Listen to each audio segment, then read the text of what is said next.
Do you have neurodivergent team members? Are you aware? Are they even aware? There's an awful lot of us that are undiagnosed, late diagnosed. But do you have people in your team? Let's see if you recognize any of these roles. So let's say you are kind of well into a project and you're really getting to the delivery stage and you need to get on now. Time is getting short, deadlines are approaching. You need to be getting stuff done. But there'll be that one person who is still busy having other ideas about it. Like, yeah, but what if we actually, what if we did it this way? What if we brought in blah, blah, blah? What if we added this? What if we didn't do that and did that? And that incredibly creative mind is so useful, but it's not necessarily useful at the stage where you're actually trying to put things into practice. It feels like that's all coming a stage too late. Another character you might find is, I think Belbin calls them mismatches. So it's kind of right, great, we're all on board, right? We're doing this. And then someone will go, wait a minute, let me just, hang on, let me just take a step back here. Let's look at this again. But I'm not sure that I've been looking into, and they are wanting to sense check or kind of beta test. And it feels like, oh my God, we're just about to get going on this. And now you are picking holes in it. Now you're finding fault in it. Now you're doubting the premise of the action we've decided to take. And then you might get a third character who is both of these combined. So someone who'll sit there going, actually, bear with me. What if we did A, B, and C instead of X, Y, and Z? No, because then that would clash with that then. And they just appear to go through this whole little cycle of creative ideas and then sense checking it and then no. And in the middle of a meeting, particularly at that point where the rest of the team, we're trying to actually start delivering, actually start doing these things, can feel unhelpful.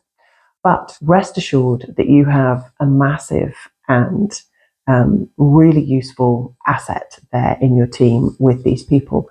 And for us as managers, it's about fully leveraging and utilizing those skill sets.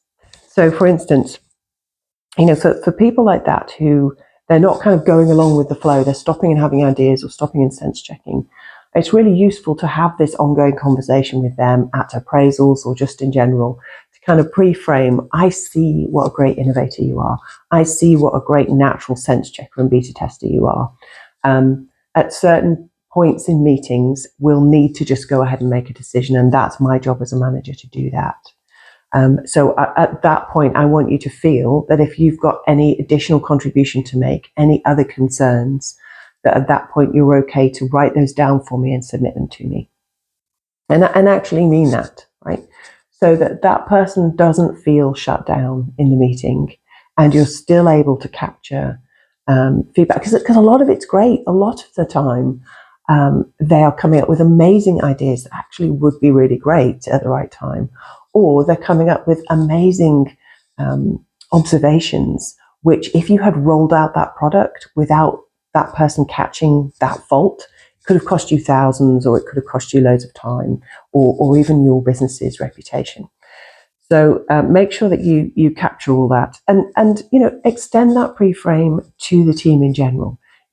Get them to understand about neurodiversity, that different brain types, different ways of thinking add to the value of the team, and that that in meetings it's important sometimes to reach a conclusion, a state of action, and so there'll be different kind of accommodations or kind of ways of communicating and things for different members, but to understand that it's all value being generated and it can all be utilized by a switched on business leader.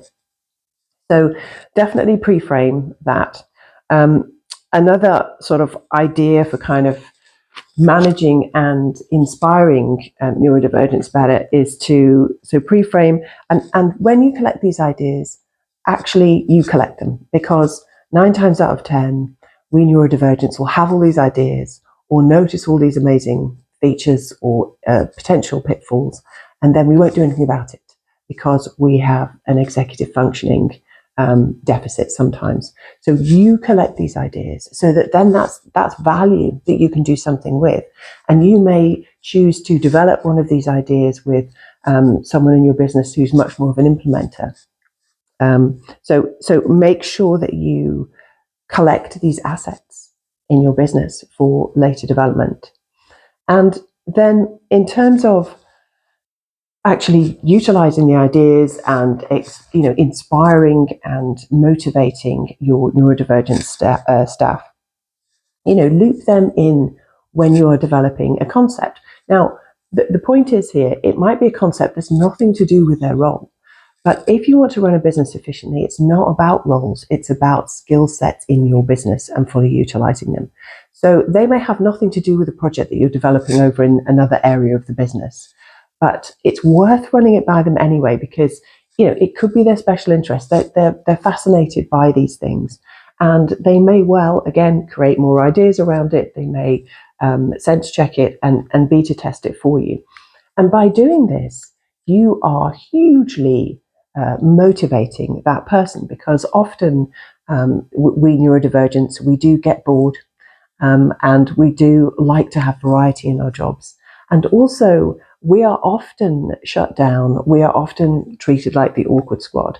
But by coming to your neurodivergent team for this input, that recognition that of their skill set is hugely positive for them, and you're going to be building an incredibly loyal employee who feels very, very fulfilled in working for you, because they get these interesting little side projects coming in. And it's much more likely that they're going to stay with your business rather than leaving and generating all these great ideas and all this beta testing for your competitors. So just consider that, recognizing the untapped assets in your neurodivergent and neurodiverse team.